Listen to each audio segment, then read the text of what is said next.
Welcome into Duval Daily, presented by GenJag.com. I'm Jordan Lugo. Thank you so much for tuning in here on Tuesday, May 16th. It is NBA Draft Lottery Day. Wish my Orlando Magic some luck. But right now, we're talking about the Jaguars 2023 schedule and getting into my first record prediction post-schedule release for the Jacksonville Jaguars heading into the 2023 campaign. This is a team that is coming off a miraculous kind of run to the playoffs late in the 2022 season, a miraculous playoff win over the Los Angeles Chargers in the wild card round. Of course, they fell short to the Chiefs by 7 points in Kansas City in the divisional round. But this is a team that is led by Doug Peterson, one of the best head coaches in football, also one of the best offensive minds in football. They are led by Trevor Lawrence on the offensive side of the ball at quarterback, one of the ascending young talents in this league. And then also incredible talent around him on the rest of the offense. You look at Calvin Ridley, Evan Ingram, no matter where you look, Christian Kirk, Travis Etienne, Tank Bigsby. They've got talent on the offensive line. This is a group that has a ton of firepower, a ton of potential to be one of the top offenses in the league in 2023. On the defensive side of the ball, you've got a lot of talent. You've also got a lot of talent that really needs to kind of race to maturity, as Gus Bradley used to say. They just need to get better. Like Trayvon Walker needs to improve in year 2. Devin Lloyd needs to improve in year 2.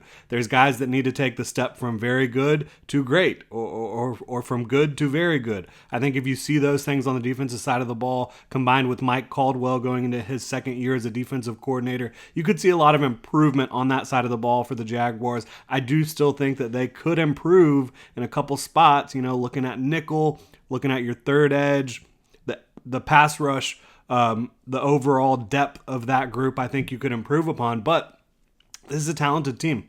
Make no mistake about it. A team that will have playoff expectations, a team that's expected to win their division. And so we're going to dive into this schedule and get my record predictions off right now.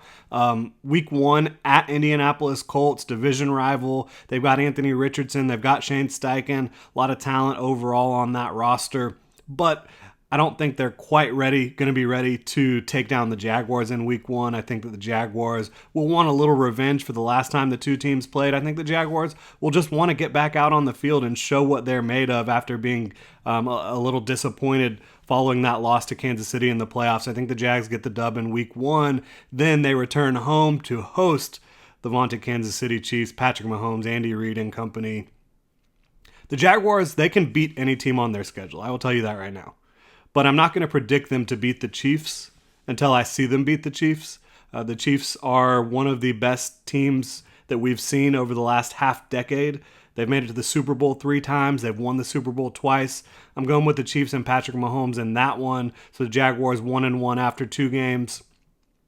Week 3 versus the Texans in Jacksonville, right? I think that you can easily predict the Texans will be a better team long-term with the direction that they've gone here. DeMeco Ryans, CJ Stroud, Will Anderson. They got talent in last year's draft as well. I don't think they're going to be ready to take down the Jaguars in Week 3 in Jacksonville. I'll take the Jaguars getting to 2-1.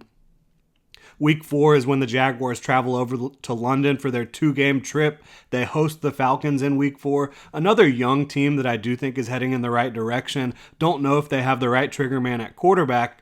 Desmond Ridder, the jury's still out on him. Wasn't super high on him in the draft, but I do think you see some tools there combined with the fact that there's a ton of offensive talent around him and a good offensive play caller in Arthur Smith. I think it's good that the Jaguars are facing the Falcons earlier in the year. I don't think you'd rather face them later down the road when they could get hot if Desmond Ridder can be the guy to manage that offense. I'll take the Jaguars to get to 3-1 after 4 games. Next up, they travel across London to Tottenham Hotspur Stadium to take on the Bills. This could go either way. Like I said, I think the Jaguars can beat any team on their schedule. I don't have them beating the Bills in London. I think the Bills reloaded in a big way this year. Adding Dalton Kincaid to their offense, I think, is going to be a problem for a lot of teams. The Jaguars have struggled with tight ends. The Bills now have that.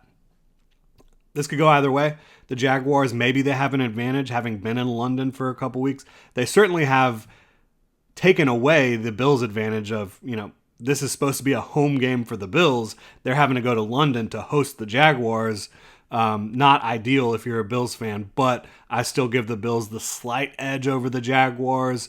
I'll take the Bills in this one. Jaguars are 3-2 after 5 weeks. Week 6, they return home to host the Indianapolis Colts, their second game against the Colts. This is a team that the NFL has been having the Jaguars play early on during the season. So while on paper, I still think the Jaguars are better than the Colts, I just can't see them really kind of running the table in their division. I think Shane Steichen is a hell of a coach. I think Anthony Richardson is a hell of a talent. They've got Jonathan Taylor. I think their offensive line will be improved. I think their defense will kind of get back to being the impressive defense that you saw prior to the 2022 season. So I'll give the Colts the win here. Jaguars fall to 3-3, 2 straight losses. Do I really think they're going to be 3-3 after 6 weeks? It's hard for me to say that, but when I'm looking at the schedule, this is kind of how it breaks down at this point. Week 7 at the Saints, Thursday Night Football. I have the Jaguars winning that game. Look, the Saints, they're really trying to stay relevant here. They brought in Derek Carr. They have talent, right? But I just don't think that they're going to be able to take down the Jaguars, a team that in this scenario has lost 2 straight games. Don't see it happening. I think the Jaguars go get the W in New Orleans. Then they travel to Pittsburgh in Week 8 at the Steelers.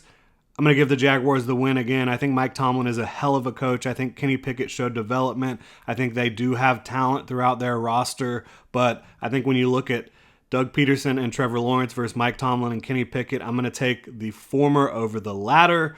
I think that Trevor Lawrence and this offense is going to be too much for the Steelers to keep up with. Week 9, the Jaguars have a much-needed bye week after a couple tough games. And they are sitting at 5-3 after 8 weeks, heading into that bye week. Week 10, I have them taking the L to the 49ers after the bye. And again, this could go either way. I will say that with every Jaguar game because I do think they have a legitimate chance to win every time they step on the field with this group. But the 49ers, they're a tough football team. We don't know exactly how it's going to look at quarterback for them in the 2023 season. Obviously, they want Brock Purdy to get back to health, but they do have Sam Darnold. They do have Trey Lance. We'll see what happens. I think the 49ers are just a little bit too tough for the Jaguars. They have an incredible defense, so much talent on that side of the ball. They did lose their defensive coordinator in DeMeco Ryans, but they've been able to reload at that spot, no problem. Kyle Shanahan, just one of the best game planners, one of the best play callers, got a loaded group of offensive skill players in San Francisco. So I'll give the 49ers the win. Jaguars fall to 5-4 after 9 games. Week 11 versus the Titans in Jacksonville. Give the Jaguars the win here. The Titans, I don't think they're going anywhere this year. I think that everybody's kind of writing them off a little bit too quickly. Ryan Tannehill's still in the fold. They still have Derrick Henry. They've been retooling a little bit on both sides of the ball. I think they're still going to be a tough team, so I'm not going to have the Jaguars sweeping the Titans, but I am going to have the Jaguars beating the Titans in Jacksonville in Week 11. Week 12 at Texans, I actually have the Jaguars sweeping the Texans this year. I think they're going to make big strides. I just don't know that the Texans will be able to compete at the highest level with the Jaguars. Maybe they will hit their stride quicker than I expect, but I think that this is still going to take a little bit of time for the Texans to really get rolling in 2023 and beyond, so I have the Jaguars winning that one. That gets them to, 7-4 after 11 games? Yep. Week 13 versus the Bengals, Monday Night Football. This is a tough one. Obviously, the Bengals have been one of those teams that have been really pushing the Kansas City Chiefs over the last couple years. They made it to the Super Bowl in 2021, lost to the Chiefs in the AFC Championship in 2022. They're led by Joe Burrow. They're very good coaching staff. Lou Anarumo on defense. Zach Taylor, head coach and offensive coach. I really believe strongly that the Bengals are one of the most dangerous teams in the league. Think the Jaguars could beat them, but I've got the Jaguars taking the L to the Bengals in Week 13 on the national spotlight game, Monday Night Football, which obviously disappointing to lose on Monday Night Football, but did have a good showing against the Saints on Thursday Night Football earlier in the season in this scenario, so you don't feel too bad about it. They go at Browns in Week 14. The Browns could be a dangerous football team.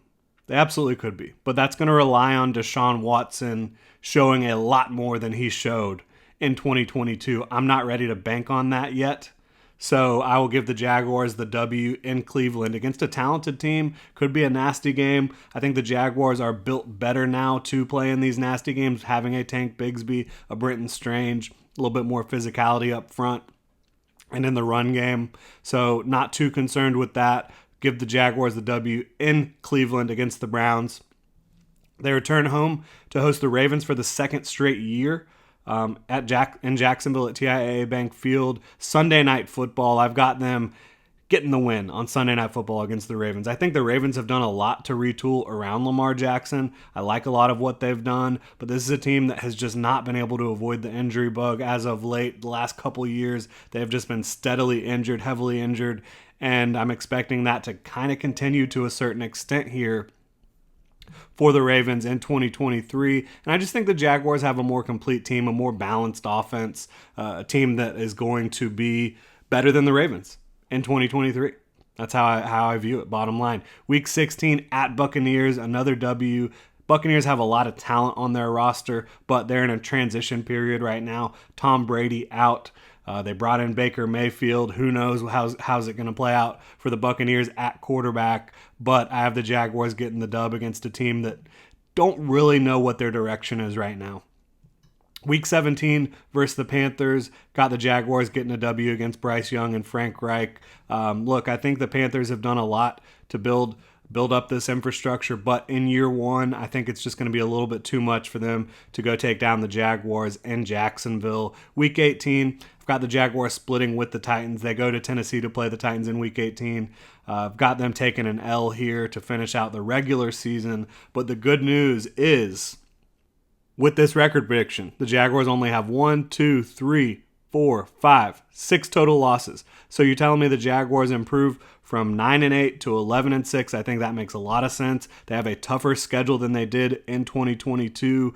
They're not going to just, in all likelihood, they're not going to rattle off 7 straight wins, right, to close out the season. I think that the Jaguars will be a better team. I think that they will win more games. I think that their range when I'm looking at them is probably 10 wins to 12 wins right now. And if they get really hot, sure, they could win 13 games. I would not put that past them. But with some of the teams on this schedule, I think the Jaguars, they're going to have a little bit of ups and downs, especially early on, right? When you're playing the Chiefs, you're playing the Bills, you're playing the Colts twice. I think it's going to be difficult to sweep them. Obviously, you host the 49ers, you host the Bengals. I think it's great that the Jaguars host most of these games against the top teams, but they're going to be difficult football games. It's not going to be a super easy schedule. I do think it ended up being fairly favorable for them how everything lined up, as I mentioned last week when reviewing the schedule. But overall, have the Jaguars losing 6 games here. 1 against the Titans, have them losing to the Bengals on Monday Night Football, have them losing to the 49ers. That one is really interesting for me. I could really go either way, kind of waffling on that. Have them losing 1 game against the Colts, having them lose to the Bills and the Chiefs. So I don't think it's, me being Debbie Downer over here saying the Jaguars are going to go 11-6. I think 11-6 gets you a division title. I think it gets you a home playoff game. And if you want to do more than that, if you want to have multiple home playoff games, you're going to have to go earn it. I don't think 11 wins is going to get you home field advantage throughout. I think it will only get you that week 1 wild card home game. So we'll see how it all plays out. But as of right now, Tuesday, May 16th, that's how I have the Jaguars 2023 schedule shaking out. Thank you so much for tuning in here today, Duval. Hit me up on Twitter at Jordan DeLugo. Let me know what your record predictions are. You can also drop a comment in the comment section below on YouTube. Like and subscribe. Hit the notification bell. If you're on your podcast platform of choice, please subscribe and review. Have a good one, Duval.